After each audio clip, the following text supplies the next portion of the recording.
Hey everyone, it's Jonathan Kim here, and this is ReThink Reviews on the TYT network. We have a really great show. I'm really excited about it, and I'm going to go out on a limb and say that this is the best show that we've ever had. After only one episode, is that possible? I hope it is. Our movie today is going to be The Thin Blue Line. It's a documentary by director Errol Morris, who arguably the greatest documentary filmmaker living, in my mind, one of the greatest American filmmakers ever. It's a wonderful movie, and we have tremendous guests for you. Our first one, our expert guest, is going to be Liliana Segura. She's an associate editor at The Nation magazine, also is a writer specializing in looking at the death penalty as well as unfair sentencing. So she's a perfect person for this. She's also on the board of the campaign to end the death penalty. And our second guest, we usually have a guest researcher. We're not going to have one this time. It's kind of a guest researcher spot. But we have this guy, you might have heard of him. He's been on the news a lot. His name is Cenk Uygur, also known as some sort of Young Turkish fellow, I think. But anyway, he's going to be on. We're going to talk about the death penalty. He knows a lot about it, is outspoken on the subject. If you could imagine that. I mean, usually Cenk is so shy and retiring. You have to drag opinions out of him. It's such a hassle. Just death at a dinner party, really.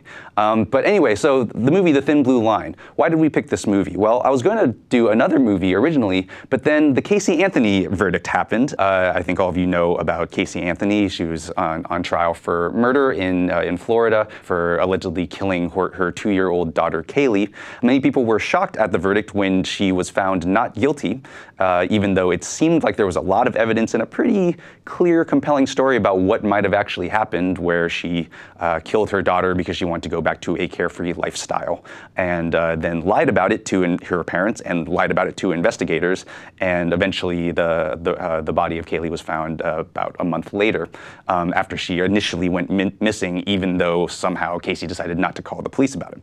Anyway, like I said, there was the shock that happened after this verdict was, in my mind, akin to the O.J. Simpson trial. I haven't seen people kind of that upset about a verdict in a very long time. So I figured that you guys might be interested in seeing a really great movie about the justice system and how it works and often doesn't work, and sometimes in really high-profile cases, particularly ones that involve the death penalty. The Thin Blue Line, as you're going to see, the film is from 1988, and it's about a murder trial that happened in 1976 in Texas, where Randall Adams was accused and convicted and put on death row for killing a police officer. Errol Morris used to be a detective in New York, and he used those detective skills to uncover this story. This movie actually got Randall Adams out of jail.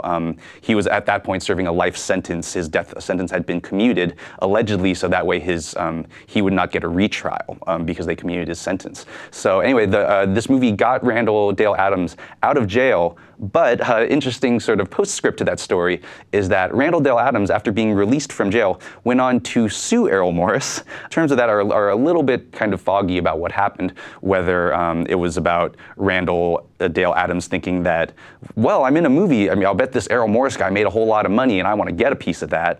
That's one story. The other story is that he was upset that he had basically, Randall Adams had kind of signed away the rights to his life story and was upset about that. The case got settled out of court, and but what I always remember about this is that on 60 Minutes, they were doing a profile of Errol Morris and talking about his films, and they talked about The Thin Blue Line, and they talked about this fact that that the guy that Errol Morris got out of jail because of Morris's movie, that he eventually sued Errol Morris. And the interviewer said to Morris, well, don't you think it's ironic that you got this guy out of jail and then he sues you? And then Errol Morris said one of the great things I've ever heard on television, and I think in general, and I think it is a life lesson that we should all carry. So when asked if it was ironic that, that the guy he got out of prison then sued him, Errol Morris just said, well, what fun would life be if it was devoid of irony? And I think that's something that we should all be thinking about all the time.